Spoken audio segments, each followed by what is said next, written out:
الحمد لله نحمده ونستعينه ونستغفره ونعوذ بالله من شرور أنفسنا ومن سيئات أعمالنا من يهده الله فلا مضل له ومن يضلل فلا هادي له وأشهد أن لا إله إلا الله وحده لا شريك له وأشهد أن محمدا عبده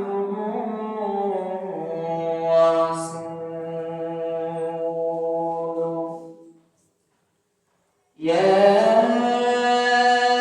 أيها الذين آمنوا استعينوا بالصبر والصلاة إن الله مع الصابرين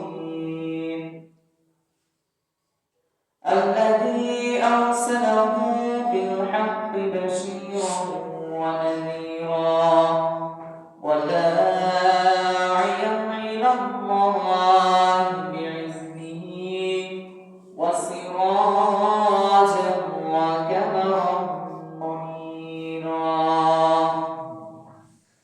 أما بعد فقد قال الله تعالى في كلامه المجيد والفرقانه الحميد أعوذ بالله من الشيطان الرجيم بسم الله الرحمن الرحيم قل إن كان آباؤكم وأبناؤكم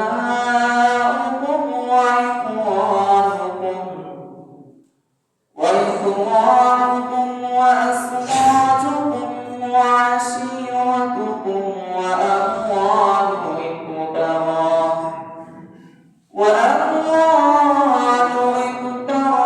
اقترفتموها وتجارة تخشونها كسادها ومساكن ترضونها أحب إليكم من الله ورسوله وجهاد في سبيله فتربصوا حتى يأتي الله بأمره والله لا يهدي القوم الفاسقين وقال تعالى أعوذ بالله من الشيطان الرجيم بسم الله الرحمن الرحيم ختم الله على قلوبهم وعلى سمعهم وعلى أبصارهم غشاوة ولهم عذاب عظيم وقال النبي صلى الله عليه وسلم خيركم من تعلم القرآن وعلمه আলহামদুলিল্লাহ সমস্ত প্রশংসা এবং সমস্ত তারিফ সেই মহান রব্বুল আলামিনের দরবারে যে মহান রব্বুল আলামিনের অশেষ মেহেরবানিতে তার দয়ায় আজকে আমরা এই মসজিদে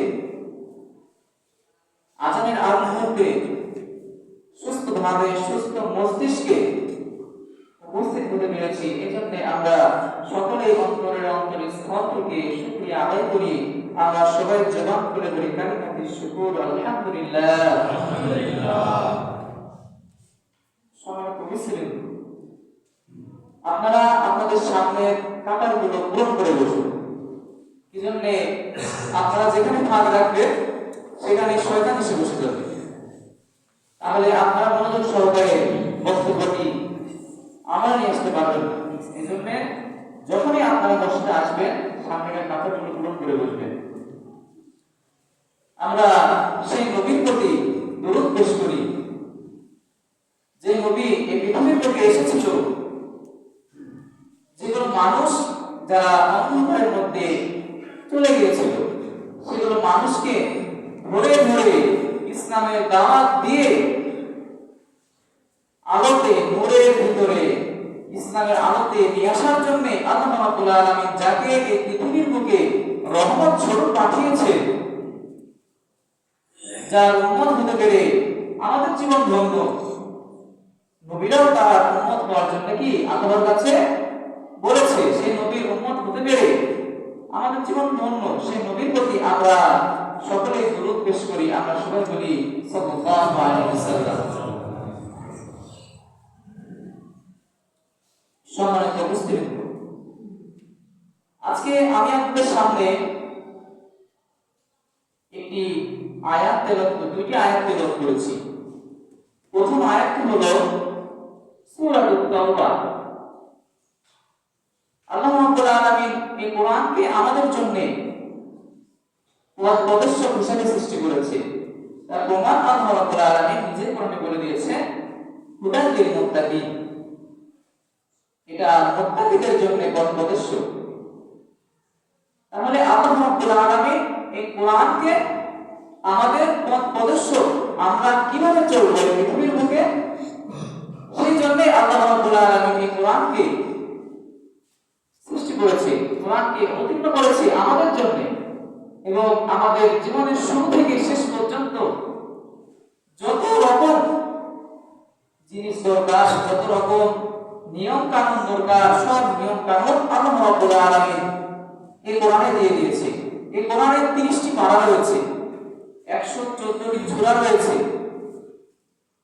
114টি সূরার মধ্যে আমি আপনাদের সামনে যে সূরাটি, যে সূরা থেকে তেলাওয়াত করেছি, সেই সূরার নাম হচ্ছে 9 নম্বর সূরা, সূরাতুত তাওবা। এটি হচ্ছে মাদানী সূরা।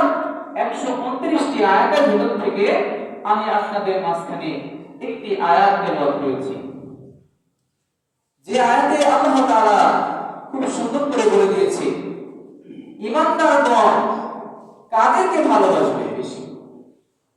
ঈমানদারগণের ভালোবাসা এই সম্পর্কে আল্লাহ রাব্বুল আলামিন এই সূরাতুল তাওবা 24 নম্বর আয়াতে আল্লাহ রাব্বুল আলামিন এই আলোচনা করেছেন। দেখেন, আমাদের সমাজে, আমাদের দেশে, আমাদের এই পৃথিবীতে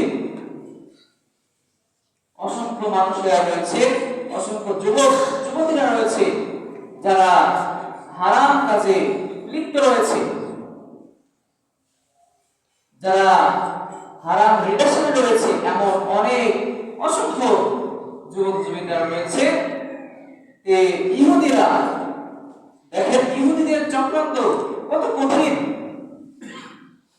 ইহুদিরা কিন্তু মুসলমানদেরকে ধ্বংস করার জন্য বিভিন্ন রকম জিনিস তারা তৈরি করে থাকে, মুসলমানদেরকে ধ্বংস করার জন্য।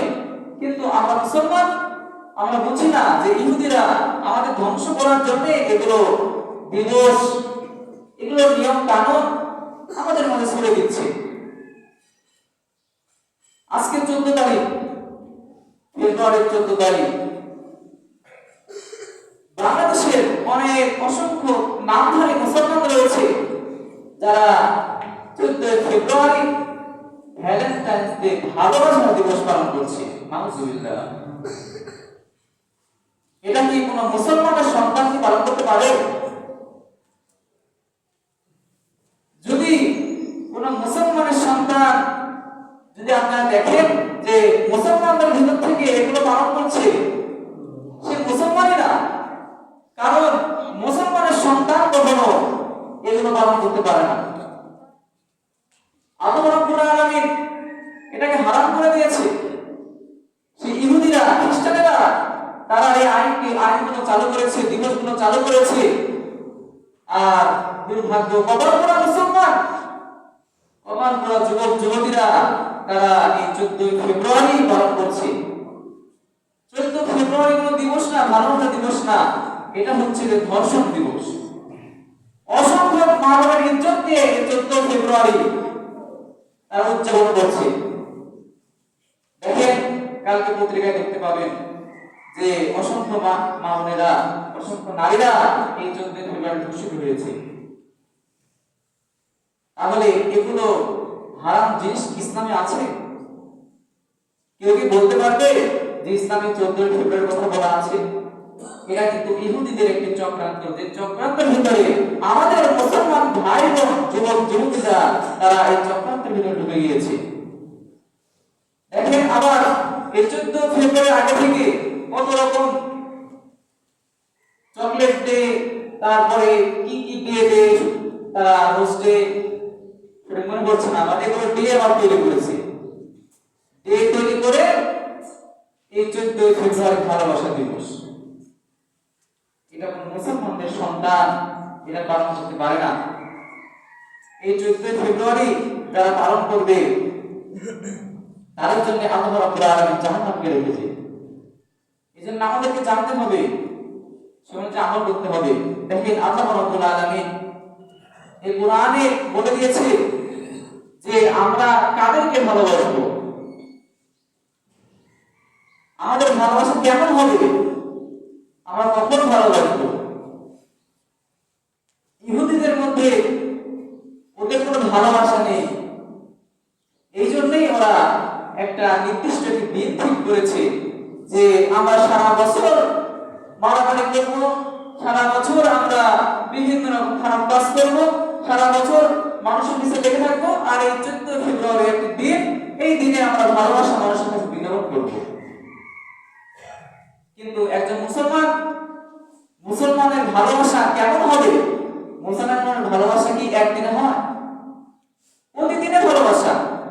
আমি প্রতিদিন আমার আল্লাহকে ভালোবাসি, আমি প্রতিদিন আমার রাসূলকে ভালোবাসি, প্রতিদিন আমার বাবা মাকে ভালোবাসি, তাই না? তাহলে দিবসের কি দরকার? ভালোবাসা দিবস,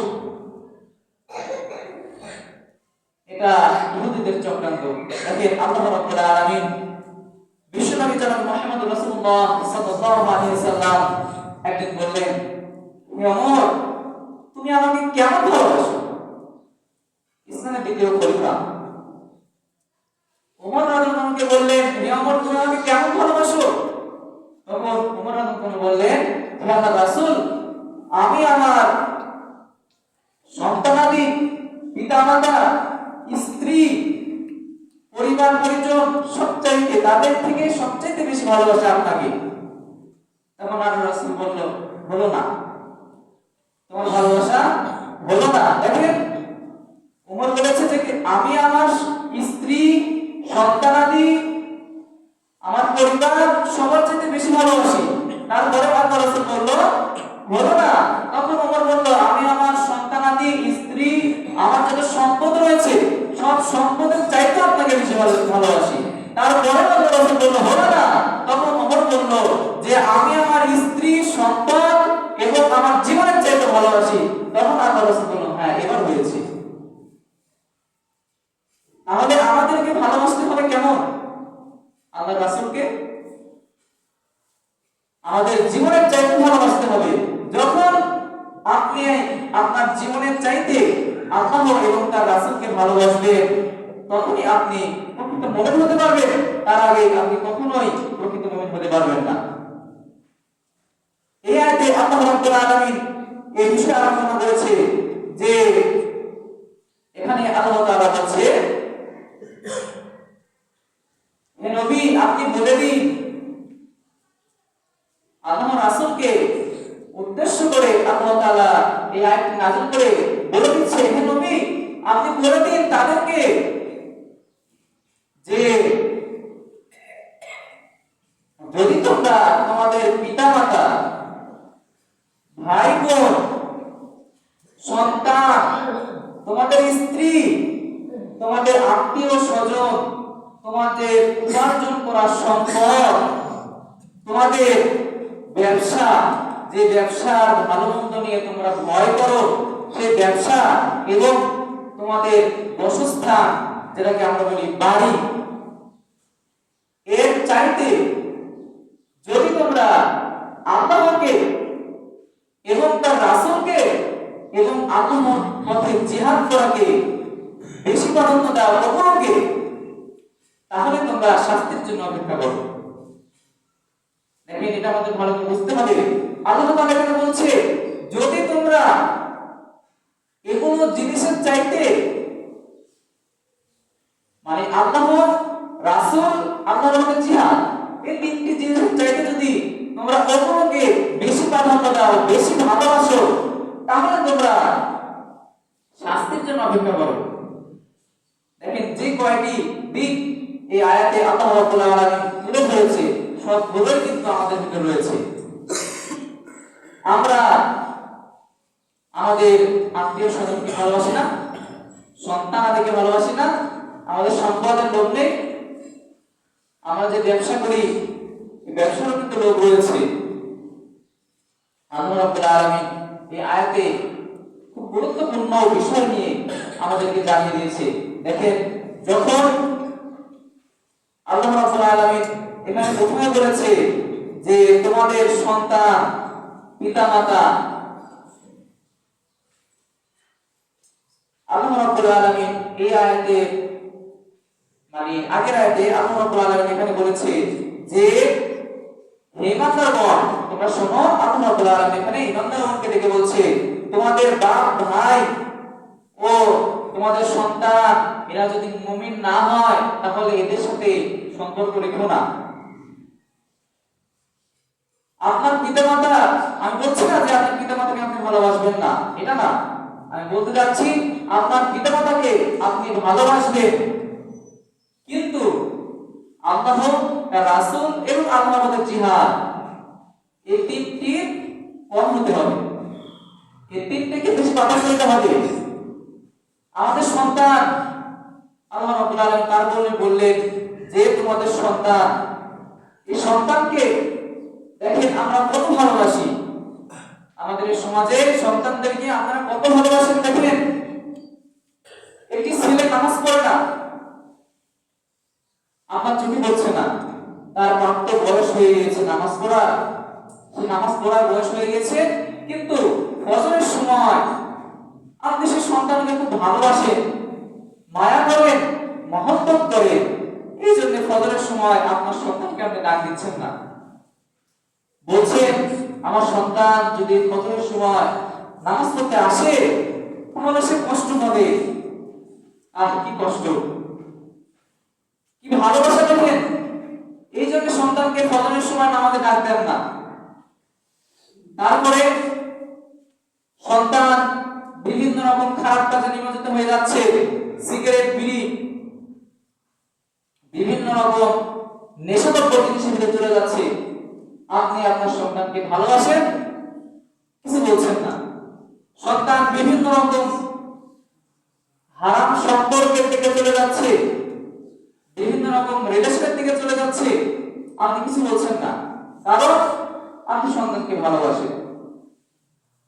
সমাজে এমন অনেক ছেলে মেয়ে রয়েছে যারা পালিয়ে যেয়ে বিয়ে করে, এমন অনেক অসংখ্য ছেলে মেয়ে এখন দেখা যাচ্ছে যারা পালিয়ে যেয়ে বিয়ে করছে।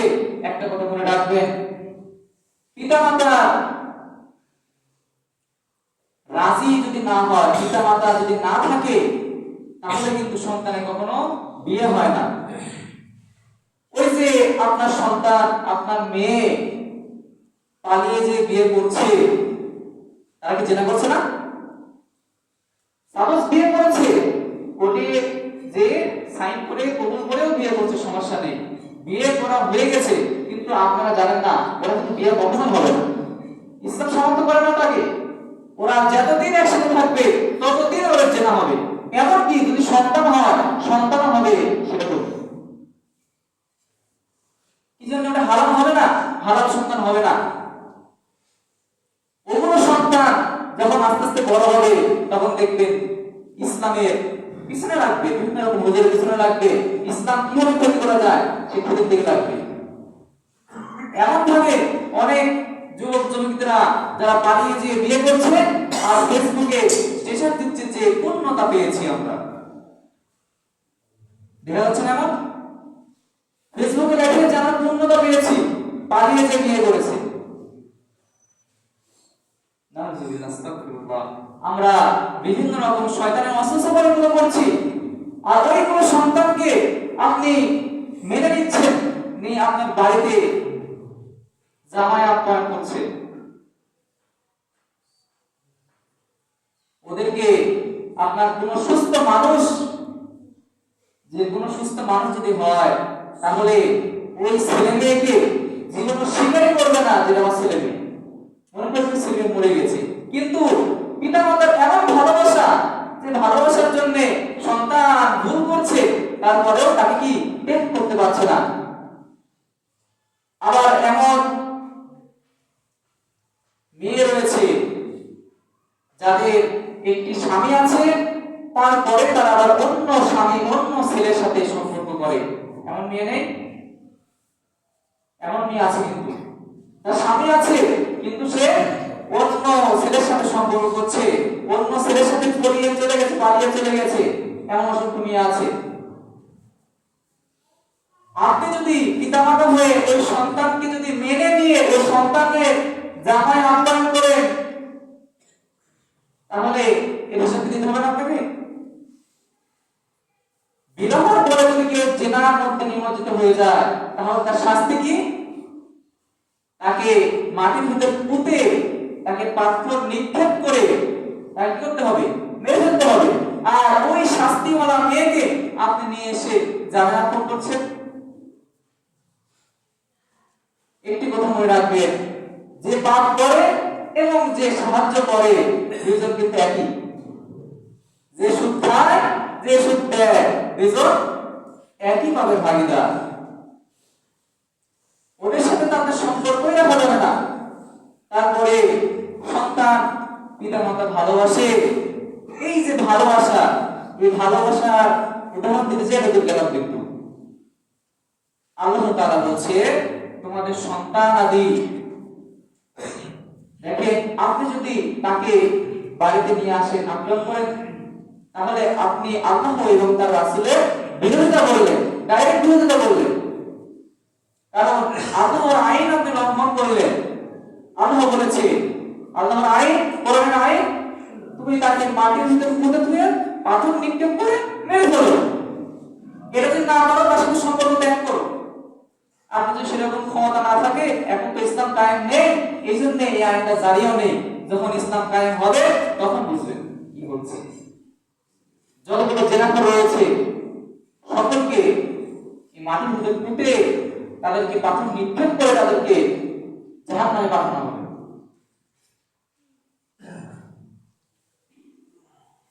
আমাদেরকে সন্তান আদি সন্তানকে, সন্তানের চাইতে আমাদেরকে আল্লাহ এবং তার রাসূলকে বেশি প্রাধান্য দিতে হবে। আমরা সকলেই সেই চেষ্টা করব। আপনার সন্তান আপনাকে বাঁচাতে পারবে না। সে কঠিন কিয়ামতের দিন যখন সকলে উলঙ্গ অবস্থায় দাঁড়িয়ে থাকবো, কঠিন কিয়ামতের দিন সূর্য নিকটবর্তী হয়ে যাবে, মাথার ধুলো ফটফট করে ফুটবে, এমন অবস্থায় আমরা সবাই দৌড়াবো, ইয়া নাফসি ইয়া নাফসি, সকলেই বলতে থাকবো। সে কেউ কঠিন কিয়ামতের দিন যখন আল্লাহ তাআলা আমাদের হিসাব নেবে, তখন বলবে যাও তোমার আর একটি নেকি লাগবে, তুমি একটি নেকি তুমি সংরক্ষণ করে নিয়ে আসো। আপনি আপনার স্ত্রীর কাছে যাবে, দেবে না। পিতামাতার কাছে যাবে, দেবে না। আপনার সন্তানের কাছে যাবে, সেও দেবে না। যাদের জন্য এই পৃথিবীর বুকে আপনি কষ্ট করেছেন, এই পৃথিবীর বুকে আপনি হালাল হারাম কিছু দেখেননি, তাদের জন্য আপনি টানা সবকিছু মোচড়ে নিয়ে ইনকাম করেছেন, যাদের জন্য আপনি কাজ করতে যে নামাজ ফাঁকি দিয়েছেন, নামাজ পড়তে পারেননি, যাদের জন্য তাদের কাছে যাবে, আপনাকে চিনতেই পারবে না। বলবে যে আপনার মায়ের কাছে যাবেন, আপনার মা বলবে যে আমার তো কোনো বিয়ে হয়নি।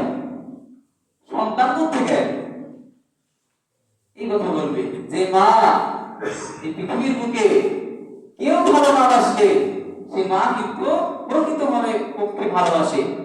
আপনার বাবাও আপনাকে তুচ্ছ তাচ্ছিল্য করতে পারবে, কিন্তু আপনার মা, সেই মা কিন্তু কখনোই আপনার খারাপ চাবে না। প্রকৃতভাবে যদি কেউ ভালোবাসে, একমাত্র আপনার মা রয়েছে, সেই মাও সে কঠিন কিয়ামতের দিন আপনাকে দেখবেন, আপনাকে চিনতেই পারবে না। তাহলে কেমন হবে বলেন? এই পৃথিবীর বুকে আমরা যদি দেখতে পাই অনেক পত্রিকায়, আবার আমাদের সামনেও দেখা যায় সন্তানের জন্য মা কত কিছু করে। সেই কঠিন কিয়ামতের দিন সেই মা আপনাকে চিনতে পারবে না। প্রিয় ভাইরা, আপনারা এই কয়েকদিনের জন্য অনন্তকাল যার শুরু আছে শেষ নেই, সেই কালকে আপনারা প্রাধান্য দিচ্ছেন না। এই কয়েকদিনের পৃথিবীকে আপনারা প্রাধান্য দিয়ে বিভিন্ন রকম খারাপ কাজ করছেন। এটা করা উচিত নয়। আমাদেরকে ভাবতে হবে আমরা মৃত্যুবরণ করব। দেখেন কিয়ামতের একদিন সময়, একদিন, এই একদিনও কিন্তু আমরা পৃথিবীর বুকে থাকতে পারি না। কিয়ামতের একদিন কতদিন? তাহলে আপনি কি 50,000 বছর বাঁচতে থাকতে পারবেন পৃথিবীর বুকে? সর্বোচ্চ 60-70, এর ঊর্ধ্বে আপনি যেতে পারবেন না। তাহলে কিয়ামতের একদিন সমতুল্য এই পৃথিবীর বুকে আপনি বেঁচে থাকতে পারবেন না। তাহলে কেন এই কিছুদিনের জন্য, কিছু সময়ের জন্য আপনি অনন্তকাল যার শুরু আছে শেষ নেই তাকে প্রাধান্য দিচ্ছেন না? নামাজ পড়ছেন না? আপনি রোজা রাখছেন না? আপনার হজ করার সামর্থ্য আছে, হজ করছেন না? আপনি যাকাত দিচ্ছেন না? আপনি সিগারেট খাচ্ছেন, বিড়ি খাচ্ছেন, চাষটলে বসে অপরের নামে নিন্দা করছেন, গীবত করছেন, আপনি জেনা করছেন, অবিচার করছেন। কেন? অনেক সমাজের প্রধানরা রয়েছে যারা বিভিন্ন রকম ভাবে অবিচার করে, যারা টাকার জন্য বিচার করে। এমন অনেক সমাজের প্রধান রয়েছে, যেদিকে টাকা সেদিকে তারা যায়। বিচার ন্যায় হচ্ছে কি অন্যায় হচ্ছে সেদিকে দেখে না, টাকা দিলে বিচার হবে। তারা কি ভাবে না যে তাদেরকে মৃত্যুবরণ করতে হবে? আজকে আপনি যার কাছ থেকে 1 টাকা অন্যায় করে এই পৃথিবীর বুক থেকে চলে যাবেন, সেই কঠিন কিয়ামতের দিন আল্লাহর কাছে সেই ব্যক্তি যে বলবে, হে আল্লাহ, ওই ব্যক্তি আমার কাছে থেকে অন্যায় করে 1 টাকা নিয়েছিল, এখন আমাকে ফেরত দিতে বলে। তখন তো টাকা পাবেন না আপনি। এই কয়েকদিনের পৃথিবীতে আপনি একটু কষ্ট করে বেঁচে থাকেন, কষ্ট করেন, সমস্যা কি? তখন আপনি টাকা পাবেন না, তখন আপনার কি দিতে হবে? নেকি দিতে হবে। যদি নেকিও না থাকে, আপনি যদি হতভাগ্য হন, আপনি যে আপনার একটা নেকিও না, তাহলে আমার গুনাহ আপনার উপরে দিয়ে দিবে। এমনও ব্যক্তি থাকবে জান্নাতে চলে যাবে, কিন্তু সাথে সাথে যাওয়ার সাথে সাথে কি তার হাত টেনে ধরবে এবং তার নামে আল্লাহর কাছে নালিশ করবে, এবং তার যেগুলো আমল রয়েছে এগুলো আমল অপর ব্যক্তিকে দিতে দিতে দিতে দিতে সে জাহান্নামে চলে যাবে। এমন অনেক অসংখ্য ব্যক্তি থাকবে। তাহলে আমাদের উচিত এই কয়েকদিনের পৃথিবীতে হালাল ভাবে উপার্জন করা, যেটা আল্লাহ আপনাকে দেবে সেটাতে সন্তুষ্ট থাকতে হবে। এই চাই স্বভাব মানুষকে হারামের দিকে নিয়ে যায়। এই চাই স্বভাব, অনেক মানুষ যার যত টাকা বেশি তার যত চাহিদা বেশি। যে ব্যক্তির একটি সাইকেল রয়েছে সে ব্যক্তি চিন্তা ভাবনা করছে যদি একটা মোটরসাইকেল হতো তাহলে ভালো হতো আমার। যার মোটরসাইকেল আছে তাই চিন্তা করছে একটি মাইক্রো হলে খুব ভালো হতো মনে হয়। যার মাইক্রো রয়েছে সে চিন্তা করছে যদি আকাশে ওড়া যেত তাহলে মনে হয় খুব আনন্দ হতো, ভালো হতো আমার। একটা হেলিকপ্টার হলে খুব ভালো হতো। যার হেলিকপ্টার আছে সে চিন্তা করছে একটা প্লেন হলে এদেশ থেকে ওই দেশ যেতে পারতাম, খুবই না ভালো হতো। আমার যার ওটা আছে একটা রকেট হলে আরো ভালো হতো, আকাশে চলে যেতাম, মঙ্গল গ্রহে চলে আসতাম। এই যে চাই স্বভাব, লোভ, এই লোভ লালসা আমাদেরকে নিষ্কাম করে দিচ্ছে। আমাদেরকে লোভ লালসা এগুলোর জন্য আমরা বিভিন্ন রকম খারাপ কাজে চলে যাচ্ছি। দেখেন আপনার 3 বেলা খাওয়া হলে তো আপনার বাড়ি ঘর রাখবে কেন? এবারে থাকতে পারবে সারা জীবন? মরে যাওয়ার সাথে সাথে আপনাকে উঠোনে এসে রেখে দেবে। আপনি টাকা পয়সা খরচ করে টাইলস বসিয়ে যে গোসলখানা করছেন, সেই গোসলখানা আপনার হবে না। তাহলে কেন আপনার হারাম পথে যে এগুলো ইনকাম করা দরকারটা কি? যারা যেটা করছেন তারাও তো আপনার সাহায্য করবে না। হারাম ভাবে টাকা পয়সা ইনকাম করে নিয়ে আসছেন, আপনার বিবি বাচ্চাকে খাওয়াচ্ছেন, এরাও সে কোনদিন কিয়ামতের দিন আপনার নালিশ দিবে। আপনি যে এদেরকে খাওয়াচ্ছেন, ওই যে বলে না কোথায় যে দুধ কলাতে কালসাপ পুষলাম, ওরকম অবস্থা হবে। আজকে আপনি বিভিন্ন রকম মাছ মাংস, বিভিন্ন রকম দামি দামি শাড়ি, দামি দামি পোশাক, এগুলো আপনার স্ত্রী সন্তানকে কিনে দিচ্ছেন। ওই কঠিন কি আমাদের দিনে যা বলবে যে এগুলো হারামের জিনিস, আমার আব্বা আমার ইনকাম করে নিয়ে এসে দিয়েছে, আমার স্বামী আমাকে ইনকাম করে নিয়ে এসে দিয়েছে, তখন সব দোষ আসে আপনার ঘাড়ে পড়বে। তখন আপনি চিন্তা করবেন, হাই রে, এত কষ্ট করে টাকা পয়সা ইনকাম করে এদেরকে আমি খাওয়ালাম, আর আল্লাহর কাছে আমারই নালিশ দিচ্ছি, তখন কি কিছু করা থাকবে? তখন কিছু করা থাকবে না। এই জন্য আমাদের এখন থেকে ফিরে আসতে হবে এবং আল্লাহর কাছে তওবা করতে হবে। আমরা যারা হারামের মধ্যে আছি, যারা খারাপ কাজের মধ্যে আছি, তাদেরকে তওবা করতে হবে, তওবা করে ফিরে আসতে হবে। আল্লাহর রাসূল বলেছে, যদি কোনো ব্যক্তি খারাপ কাজ থেকে ভালো কাজে তওবা করে, তাহলে আল্লাহ রাব্বুল আলামিন তার জীবনে সমস্ত গুনাহ মাফ করে দিবে এবং সেই গুনাহটাকে আল্লাহ রাব্বুল আলামিন সওয়াবের মাধ্যমে পরিবর্তন করে দিবে। সুবহানাল্লাহ। এজন্য আমাদের উচিত যারা খারাপ কাজের মধ্যে রয়েছি তারা ফিরে আসব এবং আল্লাহ তাআলার ইবাদত করব, তাহলে আমরা জান্নাত পাবো। যে জান্নাত আল্লাহ রাব্বুল আলামিন আমাদের জন্য সৃষ্টি করেছে। কোন পশু পাখির জন্য কিন্তু জান্নাত সৃষ্টি করা হয় না। জান্নাত সৃষ্টি করা হয়েছে আমাদের জন্য, আমার আপনার জন্যই জান্নাত সৃষ্টি করেছে আল্লাহ, এবং আমার আপনার জন্য জাহান্নামও সৃষ্টি করেছে। জান্নাতও সৃষ্টি করেছে আমার আপনার জন্য, জাহান্নামও সৃষ্টি করেছে আমার আপনার জন্য। এখন আপনার সিদ্ধান্ত আপনি কোথায় থাকবেন। আপনার যদি চিন্তা ভাবনা হয় যে আমি জাহান্নামে থাকবো, জাহান্নাম খুব আরামের জায়গা, তাহলে আপনি পৃথিবীর উপরে আরাম করেন, সমস্যা নেই। আর যদি আপনি মনে করেন যে না, জাহান্নাম খুব ভয়াবহ জায়গা, এই পৃথিবীর মধ্যে আমি একটু কষ্ট করে হলেও জান্নাত হাসিল করবো, তাহলে আপনি সকল রকম খারাপ কাজ বাদ দিয়ে একমাত্র আল্লাহর আইন, আল্লাহর হুকুম অনুযায়ী চলেন, তাহলে আল্লাহ রাব্বুল আলামিন আপনাকে জান্নাত দেবে। এটা সম্ভব নয়। যে আমাদেরকে ফিরে আসতে হবে।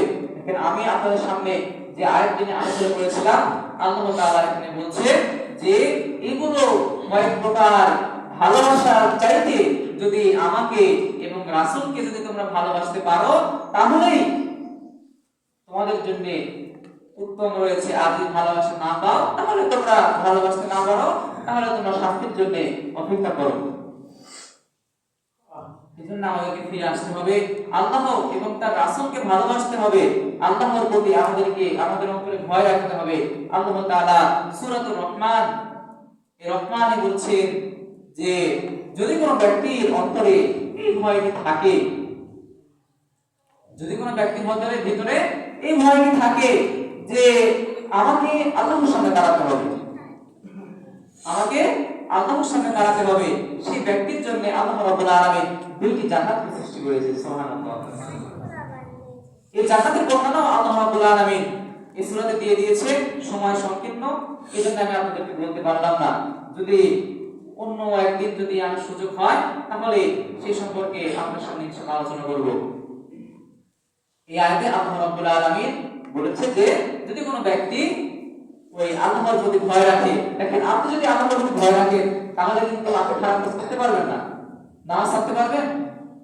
নামাজ পড়তে পারবেন না। কিন্তু যদি আপনার অন্তরে এই একটি ভয় থাকে যে আমাকে আল্লাহর সামনে দাঁড়াতে হবে, তাহলে এই ভয়টি সকল মুসলমান তাদের অন্তরে রাখা উচিত যে আমাদেরকে আল্লাহর সামনে দাঁড়াতে হবে, আমাদেরকে হিসাব দিতে হবে, আমাদের পরকাল আছে, আমাদের ফুলসিরাত আছে, এগুলো পার করতে হবে। যার ভিতরে এগুলো ভয় রয়েছে, সে কোনোদিন খারাপ কাজ করতে পারবে না, সে কোনোদিন নামাজ পড়তে পারবে না, সে কোনোদিন বিড়ি সিগারেট খেতে পারবে না, সে কোনোদিন নিষিদ্ধ ধরে পালন করতে পারবে না। এই জন্য আমাদেরকে সাবধান হতে হবে, আমাদের অন্তরে আল্লাহ রাব্বুল আলামিন ভয় রাখতে হবে। আল্লাহ রাব্বুল আলামিন যেন আমাদের সকলের অন্তরে তার ভয় রাখা তৌফিক দান করে। আমরা সবাই বলি আল্লাহুম্মা আমিন।